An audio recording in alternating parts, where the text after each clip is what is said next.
Hey everyone, it's your boy Graphic back with another video, and today we're going to be looking at the top 5 money-making methods in Albion Online. As many of you know, there are tons of viable ways to earn plenty of money playing Albion Online.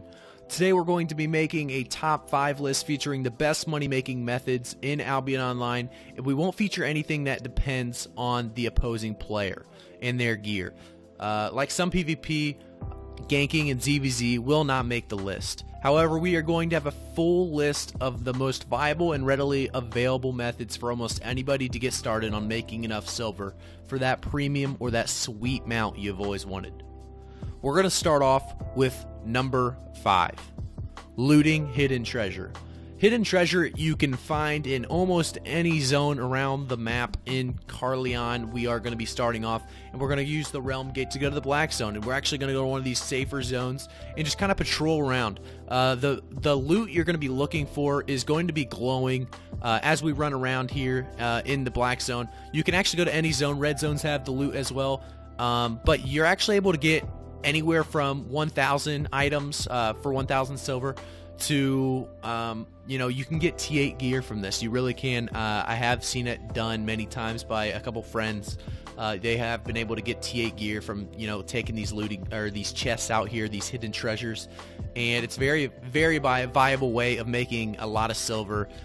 Even as a free-to-play player, if you need to get that premium membership, this is a viable way. Obviously, you're not going to be leveling anything like you know, if you were gathering or, you know, killing players or mobs, but it's definitely a viable way. As here we see and spot the yellow hidden treasure.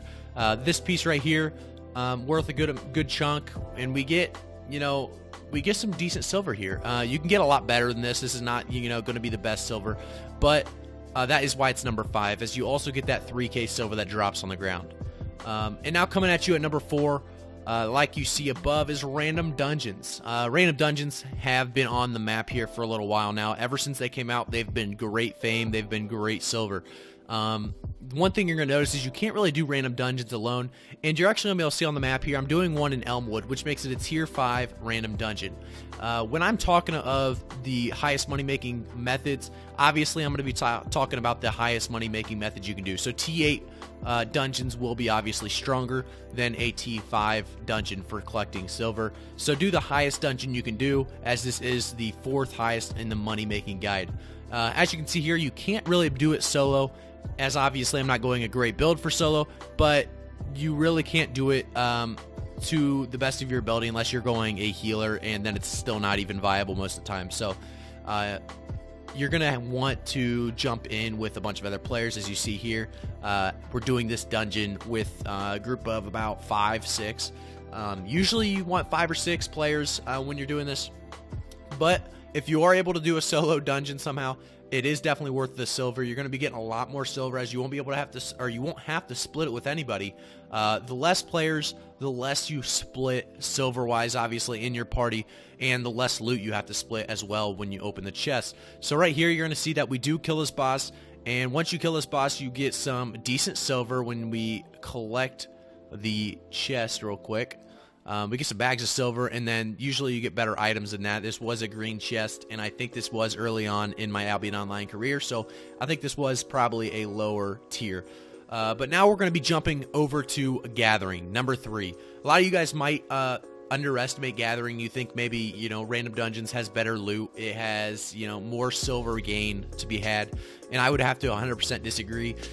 With what I've seen from Gathering, it's very strong. If you can do T8 Gathering at any point in time, whether it's skinning or woodcutting or, you know, whatever you're going for, whatever stat or gathering ability or skill you're going for, it actually gives you insane gold or silver that you can transfer into gold if you would like, but it gives you insane silver. This, you know, tier 5 leather, I believe, is selling for, I'd say it's about 800 silver, and you might have to check me on that, but it's selling for about 800 silver a piece, and you really start making your money at tier 6. Tier 6 is where you start making most of your money, because those zones are 4 through 6, and you really start getting better and more efficient at tier 6 because you're able to do everything in the zone. And, you know, tier 6 is where you're going to be able to find a lot of those 6.1, 6.2, 6.3s in that zone. So Gathering is definitely number 3 on the list today, as the silver can be amazing from tier 6 and through 8. I know 5 is actually not bad either, but you really do start to make that jump at tier 6 through 8. So gathering is definitely number 3. Now on number 2 on the list, like the top 3 fame farming methods, solo Hellgates makes a return and Hellgates makes a return. Altogether, Hellgates is one of the best silver making methods in the game.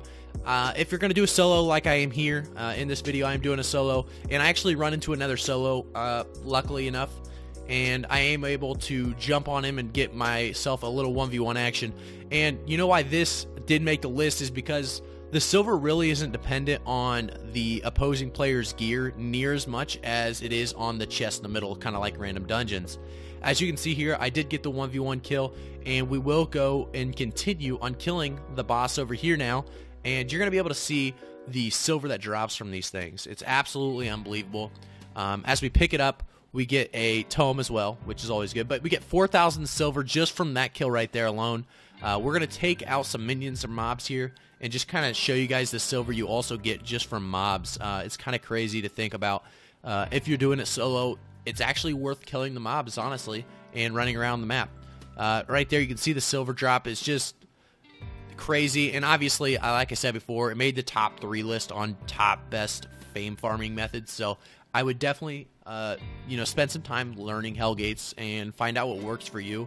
Obviously, there's always going to be a little bit of change needed because everybody's going to eventually run the same build. If there was one overpowered build that was better than every other build, everyone would be running it already and just getting free kills and winning everything. So obviously you're going to have to make some changes, but Hellgates is the way to go. If you're looking for fast and fun and more effective way of silver farming, it's just the best money making method to me because of how fun it is. But number 1 on the list is going to be coming up here, and it should be about no surprise to any of you guys. Number 1 on the list is going to have to be abusing the market. Now, abusing the market could mean many different things. I know you guys are probably thinking, what really are you thinking about when you're saying abusing the market? What are you really talking about? And I could be talking about many, many, many different things. Abusing the market could be the black market. It could be running items from city to city. It could be buying and selling to actual players. You can abuse the market in about any way you want and any way you think about. You can make silver if you just think about what you're doing and how impacts the other players around the world and their economy. So when I say abusing the market, you could gamble. I know you guys like the artifact gambling video a little bit. You can always gamble for artifacts, and that's one way to abuse the market. If you see one tier that is kind of decreasing, or you see in Martlock they're selling T8 bows for 200k, and Carleon they're selling them for 260k. You could buy a lot from Martlock and sell it at Carleon. But like in the video you're seeing below, or not below, but like the video you're kind of seeing, you can make a lot of money off of this method, and I really do think it's one of the best methods out there.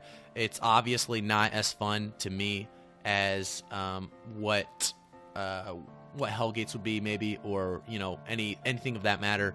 Because honestly, abusing the market is one of the most boring things for me.